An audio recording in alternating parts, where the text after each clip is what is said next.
যে তিনটা কাজ করলে আল্লাহ তাআলা ঘর থেকে বরকত উঠিয়ে নেন। আমাদের ভিতরে অনেক মানুষ রয়েছে সব সময়ের জন্য ইনকামের ভিতরে রয়েছে, ইনকাম এত পরিমাণ ইনকাম করে, তারা যদি সেই ইনকাম বসে বসেও খায় তাদের 14 গোষ্ঠীও এগুলো শেষ করতে পারবে না। কিন্তু তাদের সমাজের ভিতরে, তাদের বাড়ির ভিতরে কোনো বরকত নেই। বাড়ির ভিতরে তো বরকত উঠে গিয়েছে, আর যেই বাড়ির ভিতরে বরকত থাকে না, তারা যদি কোটি কোটি টাকা ইনকাম করে, সেই সংসারের ভিতরে কোনো সুখ থাকে না। তো সংসারের সুখ আনার জন্য আপনার বরকত থাকা দরকার। তো মানুষ কিছু কিছু ভুল করে, এই ভুলের কারণে সংসারের ভিতর থেকে, বাড়ির ভিতর থেকে, সমাজ থেকে বরকতগুলো উঠিয়ে নেয়। আজকে আমরা জানবো যে কোন তিনটা কাজ করার কারণে বাড়ির থেকে এই বরকতটা আল্লাহ তাআলা উঠিয়ে নেন। আসুন আমরা জানি।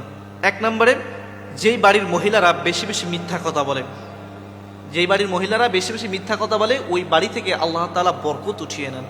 আমাদের বাড়ির ভিতরে অনেক মা বোন রয়েছে, তারা কথায় কথায় মিথ্যা বলে, মানুষকে বানিয়ে বানিয়ে অনেক ধরনের কথা তারা বলে। এই কাজগুলো আপনারা কখনো করবেন না। আপনারা যদি এই কাজগুলো করেন, তাহলে আপনাদের সমাজ থেকে, আপনাদের বাড়ি থেকে আল্লাহ তাআলা বরকতগুলো উঠিয়ে নেবেন।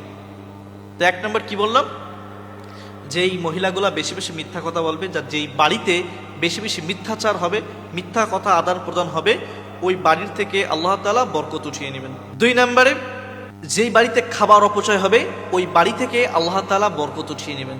অনেক বাড়ি রয়েছে যে খাবারে এত পরিমাণে অপচয় করে, যে খাবার দিয়ে কয়েকটা বাড়ির মানুষের খাবার হয়ে যায়। বেশিরভাগ আমরা দেখি যে বিয়ে বাড়ি যখন হয়, তখন দেখি আমরা ডেকে ডেক তারা খাবার নষ্ট করে। এই কাজগুলো কখনো করা যাবে না। খাবার অপচয় আল্লাহ তাআলা সবচাইতে একটা অপছন্দের একটা কাজ। খাবার অপচয় করলে বাড়ির থেকে বরকত উঠিয়ে নেয়। একবার নবীজির সাহাবী হযরত উসমান রাদিয়াল্লাহু তাআলা আনহু, তিনি নবীজির কাছে এসে বললেন, ইয়া রাসূলুল্লাহ, ইয়া হাবিবাল্লাহ, আমার তো সম্পদের কোনো অভাব নাই, তো আপনি একটা আমল বলেন যে আমল করলে আমার এই ধন সম্পদ আস্তে আস্তে কমতে থাকে, বরকত কমে যায়। তখন নবী করিম সাল্লাল্লাহু আলাইহি ওয়াসাল্লাম বললেন, শোনো, তুমি একটা কাজ করবা, তুমি উটের পিঠে উঠে এরপরে তুমি খানাগুলোকে গ্রহণ করবা। এই কথা বলার পরে তিনি উটের পিঠে উঠে উঠে খানাগুলো গ্রহণ করতে থাকে।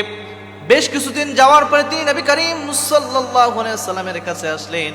আসার পরে বললেন, ইয়া রাসূলুল্লাহ, আমার তো আর বরকত বাড়ির ভিতর থেকে আরো বেড়ে গিয়েছে, আমার ধন সম্পদ তো আরো বেড়ে গিয়েছে, আপনি কি এমন আমন দিলেন, আরো তো বেশি বেড়ে গেল, কি এমন আমন দিলেন আপনি?